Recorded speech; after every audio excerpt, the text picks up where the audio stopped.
4 keputusan Shin Tae-yong yang patut dipertanyakan saat timnas Indonesia dikalahkan Cina di kualifikasi Piala Dunia 2026.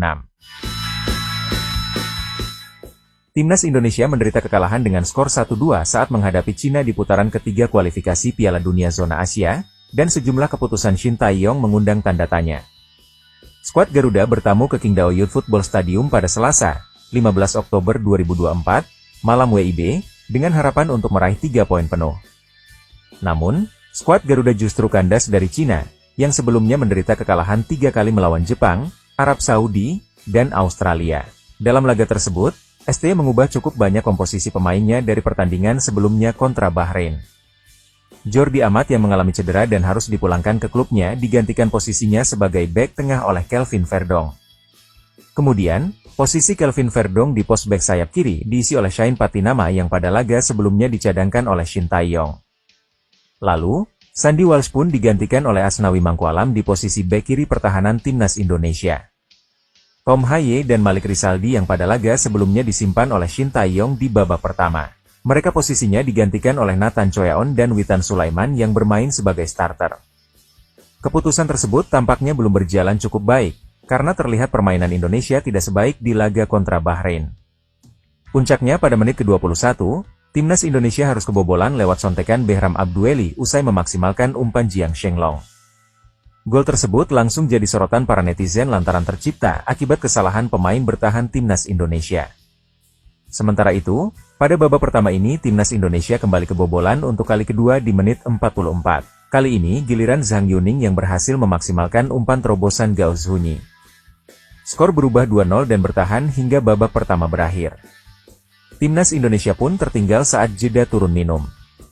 Selain permainan para pemain turut mempengaruhi, namun sejumlah keputusan Shin Tae-yong patut dipertanyakan. 1. Mencoret Eliano Reijnders. Sebelum laga dimulai, muncul kehebohan soal Eliano Reijnders dicoret dari skuad timnas Indonesia yang menimbulkan pertanyaan. Kabar yang beredar bercampur di antara keputusan Shin Tae-yong dan sang pemain mengalami cedera minor. Jika memang itu adalah keputusan taktikal Shin Tae-yong, maka hal itu patut dipertanyakan karena Reijnders adalah opsi serba bisa yang setidaknya lebih baik dari sejumlah pemain yang dibawa.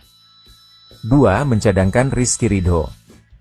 Shin Tae-yong memutuskan untuk mencadangkan Rizky Ridho dalam pertandingan ini, setelah Jordi Amat dipulangkan lebih awal. Ridho difavoritkan untuk tampil sebagai starter, mengambil alih tempat Amat di susunan pemain utama, namun sang bek tengah Persija Jakarta justru tidak ada dalam starting lineup.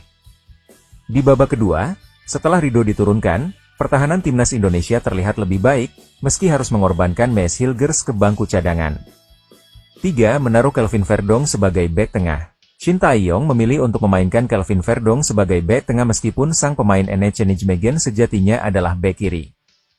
Imbas dari hal tersebut, Shain Patinama menjadi starter untuk pos bek kiri, dan sang pemain khas Eupen turut andil dalam penciptaan gol pertama Cina. Pada gol kedua, aksi Verdong yang naik ke lini serang menyebabkan lini pertahanan lowong. Jai Itzes dan Mees Hilgers terlalu renggang dan Zhang Yuning memanfaatkan peluang untuk mencetak gol kedua. 4. Menurunkan Asnawi Mangkualam sebagai starter. Asnawi Mangkualam yang kembali menjadi starter belum mampu menunjukkan permainan terbaiknya. Berdasarkan situs statistik sepak bola Fotmob, Asnawi hanya mendapat rating sebesar 5,9. Dia kerap kali kewalahan dalam mengantisipasi serangan yang dilancarkan oleh Cina. Walau